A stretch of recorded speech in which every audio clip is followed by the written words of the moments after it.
부처님도 구제할 수 없는 두 종류의 사람. 2025년 3월 6일 100일 법문 18일째 열린 법회 구강. 안녕하세요. 오늘은 법륜 스님의 100일 법문 18일째 날입니다. 스님은 새벽 수행과 명상을 마친 후 100일 법문을 하기 위해 정토사회문 화회관으로 향했습니다. 10시 15분이 되어 삼귀이와 반야심경을 봉독하며 열린 법회를 시작했습니다. 140여 명 대중들이 자리한 가운데 삼배의 예로 스님에게 법문을 청했습니다. 오늘은 천도제를 주제로 한 마지막 법문을 했습니다. 지난 시간에 이어서 천도제 법요 지배 순서대로 칭양성호, 장엄연불, 해탈주까지 각각의 천도의식이 무엇을 의미하는지 스님이 자세하게 설명해 주었습니다. 마지막으로 천도제를 왜 지내는지 그 의미에 대해 정리 말씀을 해주었습니다. 바다를 보면 끊임없이 파도가 칩니다.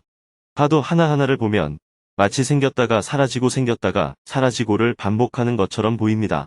그러나 바다 전체를 보면 새로 생겨나는 것도 없고 사라지는 것도 없습니다. 다만 바닷물이 끊임없이 출렁일 뿐입니다. 이처럼 사람도 그 하나하나를 보면 태어나고 늙고 병들어 죽는 것처럼 보이지만 지구 전체로 보면 땅에서 생겨났다가 다시 땅으로 돌아가는 것뿐입니다. 지구의 인구가 늘어난다고 해서 지구 무게가 무거워지지도 않습니다. 또 지구에서 사람들이 많이 죽는다고 해서 그만큼 지구 무게가 가벼워지지도 않습니다. 지구의 무게는 언제나 그대로입니다. 이렇듯 근본을 깨달으면 세상에는 두려워할 일도 괴로워할 일도 없습니다. 그러나 집착함으로써 옳고 그름이 생기고 이득과 손실이 생기고 나고 죽음이 생겨나는 것입니다. 우리는 현실에서 끊임없이 자기 생각에 사로잡힙니다. 그렇기 때문에 늘 두려움, 괴로움, 근심과 걱정, 불안과 초조가 생기는 것입니다. 그래서 우리는 현실에서 죽음을 맞닥뜨렸을 때 이를 위로하는 의식을 찾게 되는 것입니다. 상호 세계에 대한 종교적 믿음이 생긴 이유. 옛날부터 죽어서 좋은 곳으로 간다 하고 사후 세계를 그린 이유는 그렇게 생각할 때 죽은 자에 대한 걱정과 슬픔이 덜어지기 때문입니다. 하느님을 믿으면 천국에 간다거나 부처님을 믿으면 극락에 간다는 것과 같은 사후 세계에 대한 종교적 믿음들은 이렇게 형성된 것들입니다. 세계적으로 보면 방식, 위치, 이름에서 조금 차이가 있을 뿐 사후 세계에 대한 이러한 믿음은 어느 종교에서나 거의 동일했습니다. 역사적으로 보면 인류의 종교 행위는 그 뿌리가 아주 깊습니다. 지금까지의 학설에 따르면 고대 인류는 수렵 채집 생활을 했습니다. 이후 농경 사회가 되면서 한 곳에 정착해서 마을을 이루고 도시를 형성했습니다. 이로부터 계급과 종교가 생겨났다고 알려져 왔습니다. 그러나 최근 튀르키예에서 발견된 약 1만 2천 전의 유적은 우리에게 새로운 인류의 역사를 알려주고 있습니다. 그 유적지에는 돌로 만든 거대한 종교적 건물은 있지만 집단 거주지의 흔적은 전혀 없었기 때문입니다. 이것은 집단 거주 생활보다 종교 활동이 인류 역사적으로 먼저 있었다는 의미입니다. 만약 이 발견이 사실이라면 우리는 인류 문화사를 다시 써야 합니다. 종교가 먼저 있었고 종교적인 건물을 지으려다 보니 사람들이 한 곳에 모일 필요가 있었고 그로 인해 농사를 짓고 가축도 기르는 문명이 탄생했을 가능성이 있기 때문입니다. 이렇듯 인류의 종교 행위는 그 뿌리가 아주 깊습니다. 인간은 어떤 형태의 믿음을 공유하면서 집단의 규모를 키울 수 있었던 것입니다. 믿음은 일종의 정신적 네트워크라고 할 수 있습니다. 이로부터 종교의식이 생겨날 수 있었습니다. 이런 의식들을 공유하면서 인간 집단은 그 규모를 점차 키워갈 수 있었던 것입니다. 수행은 한 생각을 탁 내려놓고 세상을 그냥 있는 그대로 보는 것입니다. 그러나 인간의 정신작용에는 늘 집착이 있고 그로 인해 두려움이 생겨납니다. 불교는 수행을 중심으로 시작되었지만 대중화되는 과정에서 이런 인간의 정신작용이 갖는 특징 때문에 종교의식을 일부 수용할 수밖에 없었습니다. 그렇게 점점 종교를 수용해 가다가 불교도 어느새 종교의 한 부분이 되었습니다. 그러다 보니 종교에 맞는 부처님 말씀이 필요해져서 나중에는 그에 맞는 불교 경전도 출연하게 됐습니다. 지금에 와서는 종교에서 수행이 나온 건지 수행에서 종교가 나온 건지 구분이 잘 안 되는 지경까지 이르렀습니다. 부처님 당시에도 종교는 있었습니다. 그러나 그 종교적인 가르침 하에서 계급 차별과 성차별, 신분 제도로 인한 사람들의 고통이 끊이지 않는 것을 보고 부처님께서는 깊이 탐구하셨습니다. 마침내 인간 존재의 본질을 깨닫고 사람들을 자유롭게 하는 가르침을 전파하신 겁니다. 그러나 이러한 가르침이 널리 전파되고 후대로 전해져 대중화되는 과정에서 다시 그 시대의 종교적인 요소를 수용하게 된 것입니다. 그 결과 수행적 요소는 소승불교와 선불교에 많이 남아있고, 대승불교는 철학적이고 사상적인 요소가 많고, 정토종과 밀교는 종교적인 요소가 많습니다. 그러다 보니 불교의식은 대부분 정토종과 밀교의식이 주를 이루게 되었습니다. 알게 모르게 평생 지은 죄를 갚는 방법. 천도제의 내용을 요약하면 죽은 뒤 좋은 곳으로 가기 위해서는 살아생전에 알게 모르게 평생 지은 모든 죄와 빚을 갚고 소멸해야 한다는 것입니다. 그 방법은 크게 세 가지입니다. 첫째, 빚을 갚으려면 베풀어야 한다는 것입니다. 이것은 남에게 손해를 일으켰으면 배상해야 한다는 세상의 법칙과도 동일합니다. 인도나 무슬림 사회에는 아직도 보복이 있습니다. 만약 누가 우리 여동생을 성추행했다면 오빠들이 모여서 상대의 집으로 가 반드시 그쪽 집안의 여자 한 명을 성추행합니다. 만약 운전사가 차를 몰고 가다가 길에서 어린아이를 한 명 치었다면 가족과 동네 사람들이 몰려가서 운전사의 아이를 해치고 차를 불질러 버립니다. 눈에는 눈, 이에는 이. 이것은 복수를 의미합니다. 그러나 점점 인간 사회가 문명화되면서 보복이나 복수는 금지되었습니다. 대신에 배상하는 것으로 바뀌었습니다. 그래서 지금은 물건을 훔치거나 남을 때리는 등 다른 사람에게 해를 끼치면 배상하는 것이 일반화되었습니다. 정확히 누군가에게 잘못했거나 해를 끼쳤다면 그에게 배상하면 되는데, 우리가 평생 살면서 지은 죄는 누구에게 어떻게 배상할지가 분명하지 않습니다. 연기법의 관점에서 보면 결국 우리가 살면서 진 빚은 연기되고 연기되어서 제일 가난한 사람들에게 빚을 지게 됩니다. 그래서 우리는 배상할 때 특정인에게 하는 배상이 아니라면 가장 가난한 사람들에게 베풀어야 합니다.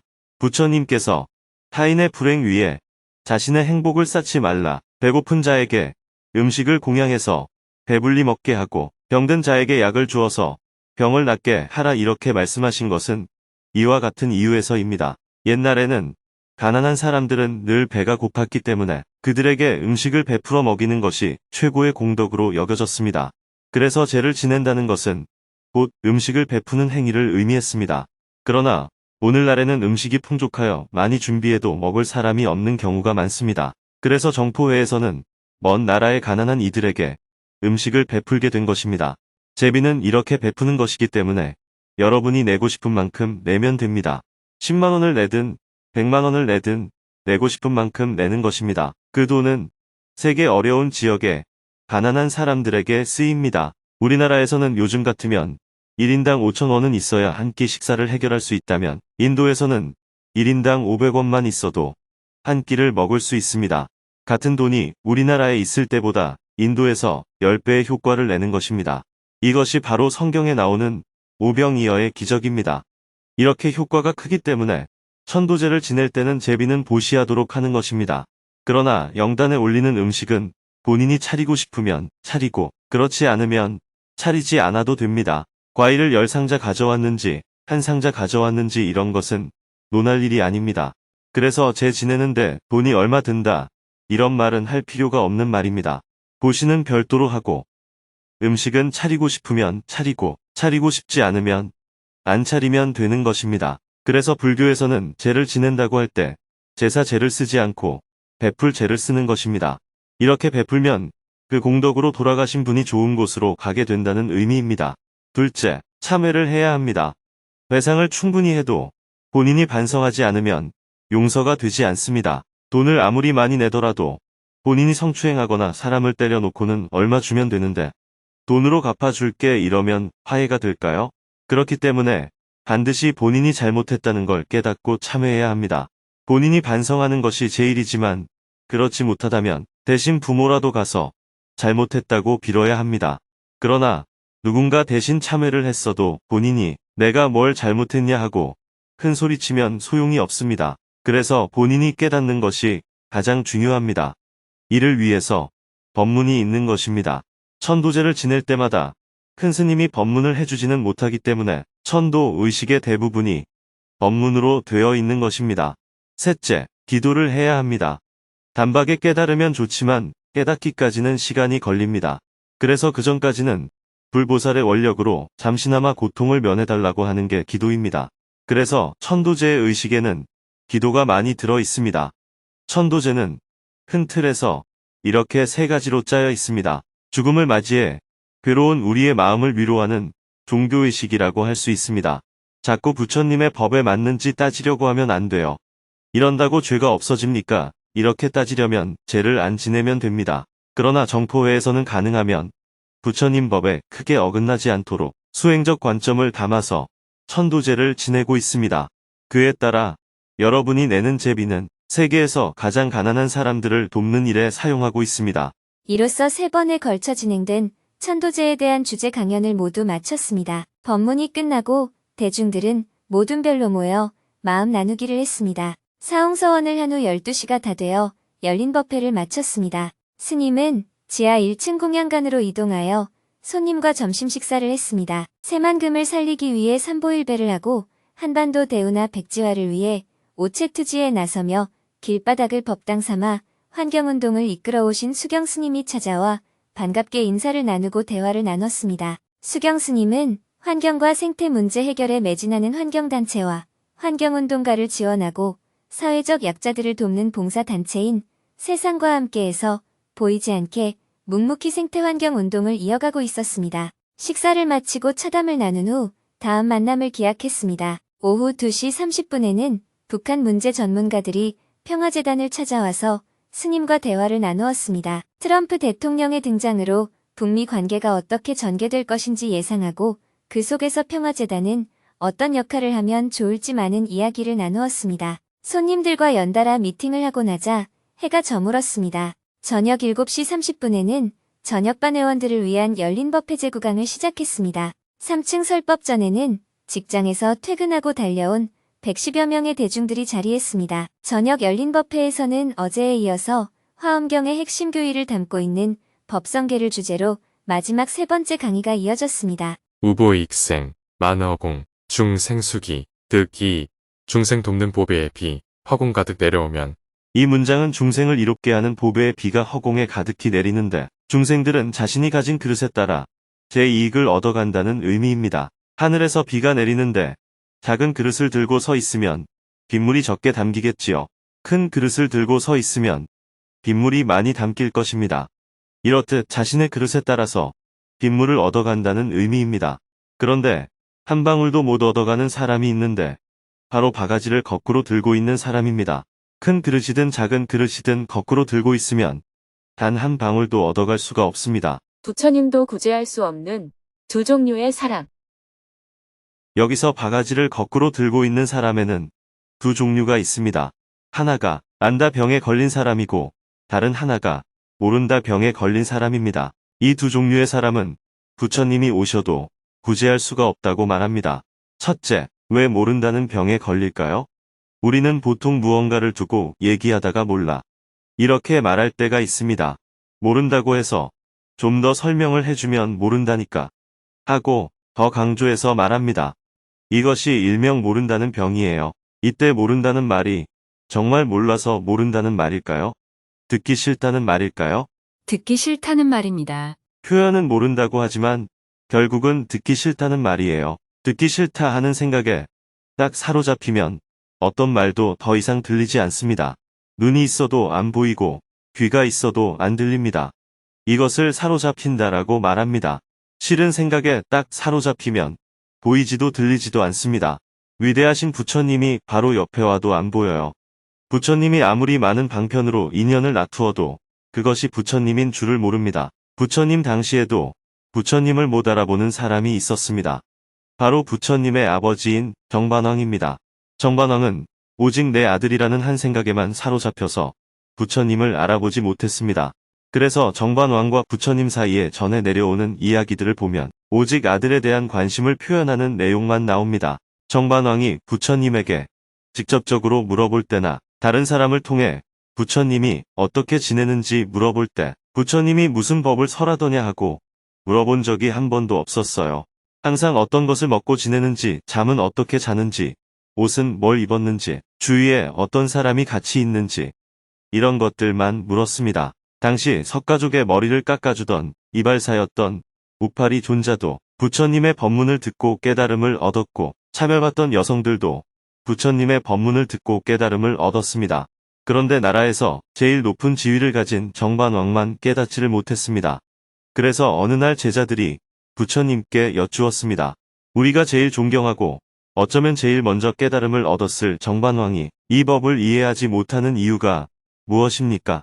그러자 부처님께서 웃으시며 말했습니다. 정반왕에게는 부처님은 없고 오직 아들만 있다. 오직 내 아들이라는 생각에 사로잡혀서 부처님을 바로 눈앞에 두고도 알아보지 못한 거죠.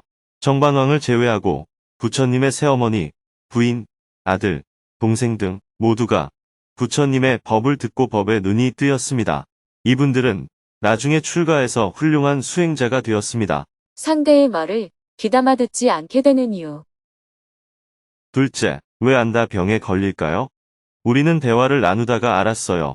하고 말할 때가 있습니다. 말을 덧붙여서 얘기를 이어가면 이번에는 알았다니까요. 하고 강하게 말합니다. 자신이 이미 알고 있다는 것을 표현하는 말이지만 핵심은 듣기 싫다는 것입니다. 우리가 듣기 싫을 때는 몰라요 하고 표현하기도 하지만 또 다른 방식으로는 알고 있다니까요 하며 듣기 싫다는 표현을 하기도 합니다. 물론 정말로 몰라서 모른다고 말하는 사람도 있을 겁니다. 그러나 자신은 다 알고 있다는 생각에 사로잡혀서 부처님의 법을 만나지 못하는 사람도 있습니다.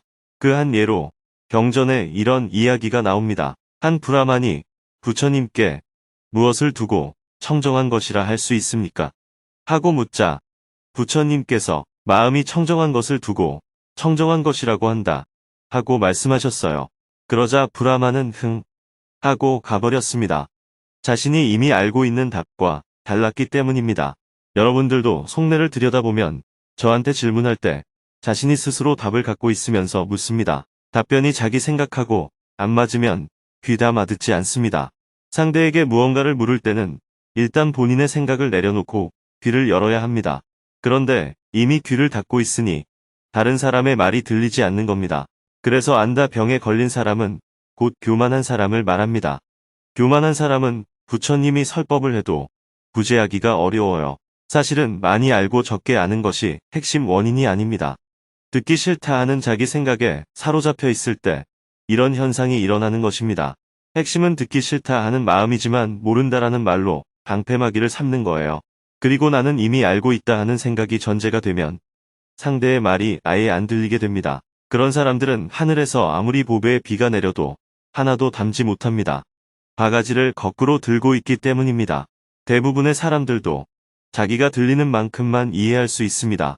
이것을 법성계에서는 중생들은 자신이 가진 그릇에 따라 제 이익을 얻어간다 하고 표현하는 것입니다. 스님은 법성계의 마지막 구절까지 설명을 쭉 이어나갔습니다. 그런데 전체 구절 중에서 가장 이해하기 어려운 구절이 하나 있다고 하면서 그 구절을 다시 자세하게 설명해 주었습니다. 다른 구절은 다 이해가 되었을 테지만 아마 여러분이 가장 이해하기 어려운 구절 중에 하나가 이 구절인 것 같습니다. 인불잡한 격별성.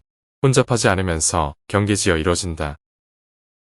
지난 강의에서는 과학적으로 설명을 했는데 오늘은 우리의 일상생활을 두고 이야기해 보겠습니다. 여러분은 한 사람에게 여러 역할을 부탁하면 혼자서 그걸 어떻게 다 하란 말이야 하고 거부감을 갖기가 쉽습니다. 그런데 같은 일을 10번 하는 것이나 10가지 일을 한 번씩 하는 것이나 생각해보면 같습니다. 같은 일을 10번 하라고 하면 지루해서 못하겠다. 왜 똑같은 일을 자꾸 하라고 하냐? 이렇게 말합니다. 그래서 다른 일 10가지를 하라고 하면 이번에는 왜 이것저것 시키느냐? 이렇게 말합니다. 같은 시간 안에 한 가지를 10번 하나, 10가지를 한 번씩 하나, 매 한 가지 아닌가요? 인연을 따라 놔두면 괴로울 일이 없다. 같은 일을 여러 번 하면 익숙해서 좋고 다른 일을 해야 하면 여러 가지를 경험해서 좋은 겁니다. 똑같은 사람을 10번 만나면 익숙하고 편해서 좋고 여러 사람을 한 번씩 만나면 매번 새로운 사람을 만날 수 있어서 좋습니다. 같은 장소에 10번 가라고 하면 편해서 좋고 다른 장소에 10번 가라고 하면 새로운 구경거리가 생겨서 좋습니다. 여러분이 아이와 남편과 친정엄마와 둘러앉아서 대화한다고 합시다. 그럼 내가 1인 3역을 하게 됩니다. 아이한테는 엄마 역할을 하고, 남편한테는 아내 역할을 하고, 엄마한테는 딸 역할을 하는 거니까요. 방에 앉아서 엄마가 말하면 나는 딸로서 대답하고, 남편이 말하면 나는 아내로서 대답하고, 아이가 말하면 나는 엄마로서 대답합니다. 이렇게 아무 문제 없이 3가지 역할을 하게 됩니다. 그런데 이게 헷갈려요. 아내 역할을 하다가, 금방 딸 역할을 하다가, 금방 엄마 역할을 하잖아요. 도저히 헷갈려서 못하겠어요. 사실은 하나도 안 헷갈리는 일입니다. 1시간 동안 친정 엄마와 단둘이서 대화하는 것이나 3명 모두와 둘러앉아서 대화하는 것이나 무슨 차이가 있어요? 같은 1시간 동안 얘기하는 것인데요. 어떻게 그렇게 금방 아내가 됐다가 엄마가 됐다가 딸이 됐다가 빨리 왔다 갔다 하나 싶지만 사실은 그렇지 않습니다. 역할이라는 것은 인연을 따라서 자연스럽게 이루어지는 거예요. 그래서 인연을 따라 나툰다라고 하는 겁니다.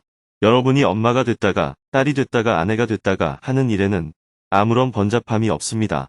이것이 인불잡란격별성입니다. 이런 일은 자연스럽게 잘하면서 다른 것을 이것저것 하라고 하면 불평을 하죠. 인생살이가 힘든 이유가 무엇일까요? 우리 인생은 모든 것이 인연을 따라서 이루어집니다.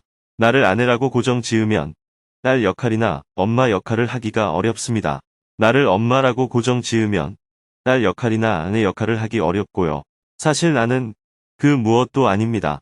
인연을 따라서 아이 앞에서는 엄마가 되고 엄마 앞에서는 딸이 되고 남편 앞에서는 아내가 되는 거예요. 진리의 세계는 우리가 모르는 고상하고 특별한 세계가 아닙니다.